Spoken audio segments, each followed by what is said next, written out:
Vanessa Lykke Eilert, hvad skal vi kunne? I forhold til at bruge de sociale medier, når for eksempel ens familie bor i udlandet eller sådan noget, der har jeg allerede erfaring, kan man sige.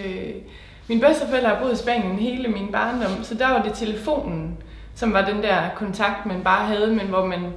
i dag, hvor min lillebror bor i Spanien, og har selv boet i udlandet, så er det Skype selvfølgelig, min bror, og der i det, at man kan bruge Skype, det er den der form for, at jeg føler, at jeg har en helt anden kontakt, end hvis jeg bare snakkede med ham, fordi jeg kan se ham, og man kan bare stille computeren, man kan egentlig gå og rumstere rundt og have den her lange samtale, uden at man sådan skal sidde og få sved i et øre, som man gør, så er det så det der med, hvor fladt billedet er, og man føler nærværet, man kan ikke sådan mærke, hvad skal man sige, vibrationerne fra hinanden og sådan noget, men det gør alligevel,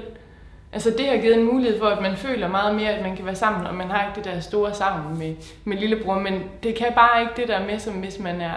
ked af det, eller man sidder og har en samtale, hvor det sådan, hvor det går lidt dybere end bare lige, hej, og jeg har lige lavet det her, så der savnede jeg engang, at man ligesom kunne give hinanden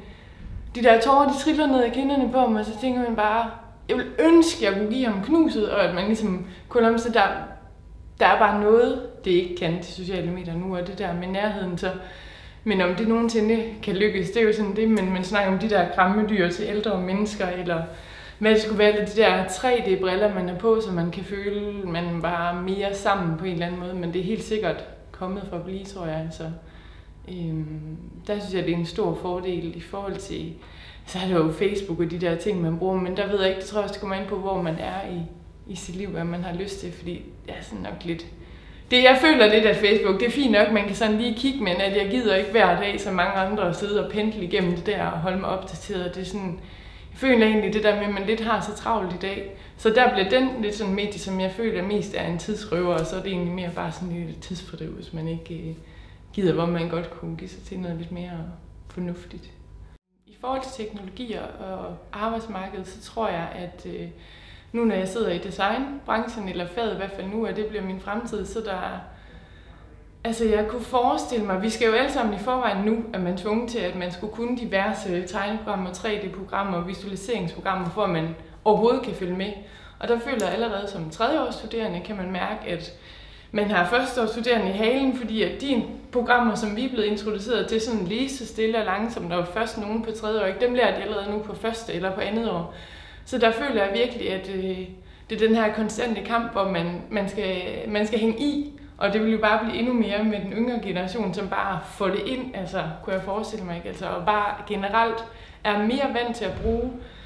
altså mediet, hvor man også bare kan se på drenge og computer i forhold til piger, at det er bare lidt mere naturligt for dem at bruge programmerne end for mange af os piger, fordi at vi har måske ikke siddet og spillet så mange computerspil og PlayStation og sådan, så de siger, at vi gør bare noget, og når man så som pige bare gør noget, så desværre sender det nogle gange med, så går der sådan lidt kaos i det. Så der er i hvert fald den der kamp, og jeg tror sagtens, eller nu kalder det kamp, men det er sådan lidt, man ved jo godt, at man skal hænge i, fordi at det er ligesom vejen frem, og man skal kunne lave de her fede ting, og det giver også en hel masse at kunne det.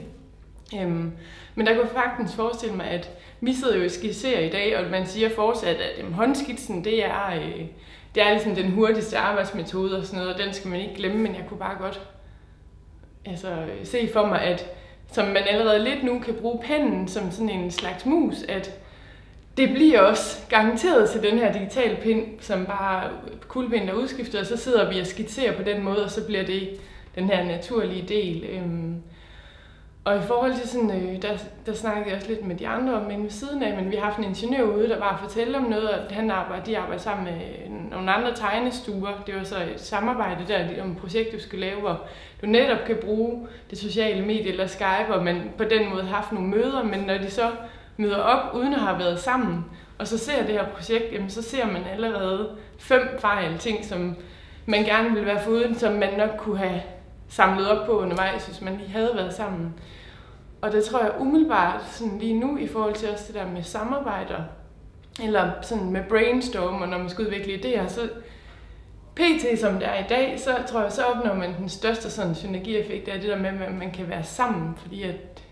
at der opstår de her ting, som man ligesom lever videre i frem for, når det sådan bliver afbrudt, eller man er hver for sig, men det er jo så det, om man kunne Og man kan netop blive bedre til at udvikle, at hele rummet kan et eller andet, hvor man føler, at det ikke bare er en skærm, som man kigger på, men at man på den måde føler, at man endnu mere kunne interagere med hinanden. Altså at man var til stede på en anden måde. Hvis man igen tænker på de der 3D-briller, eller 3D-film, som jo egentlig er en gammel teknik, men som lige så stille sådan vinder mere og mere frem. I forhold til at kommunikere med det offentlige i fremtiden, så altså man gør det jo afhængigt. Jeg tror, der lige pt. Så er det rigtig meget at gøre med, hvilken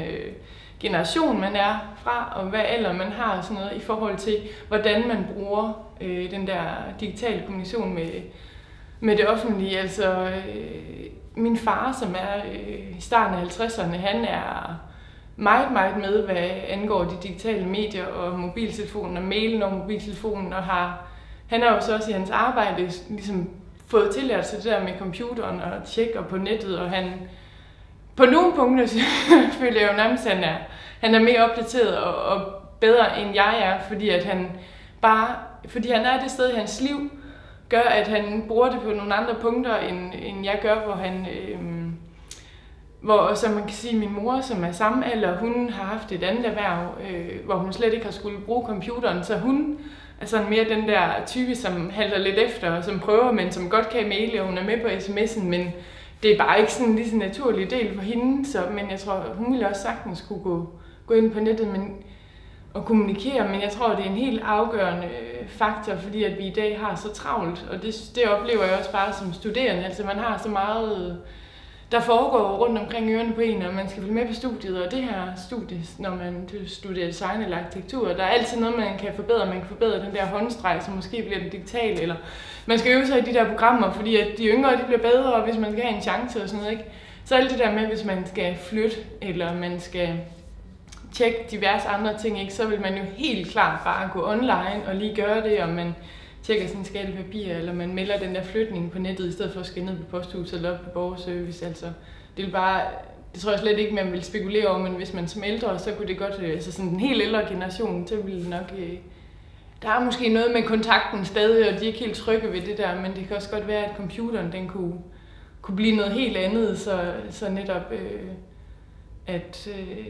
at man ikke sådan, man ikke kommer til at føle den der komplicerede vej, man skal tænde sådan et helt stort apparat, der skal alle mulige veje, for det er det jo lidt.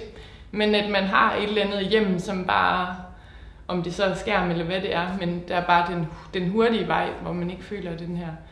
Fordi som man egentlig tænker med mobiltelefonen er en naturlig ting for os, men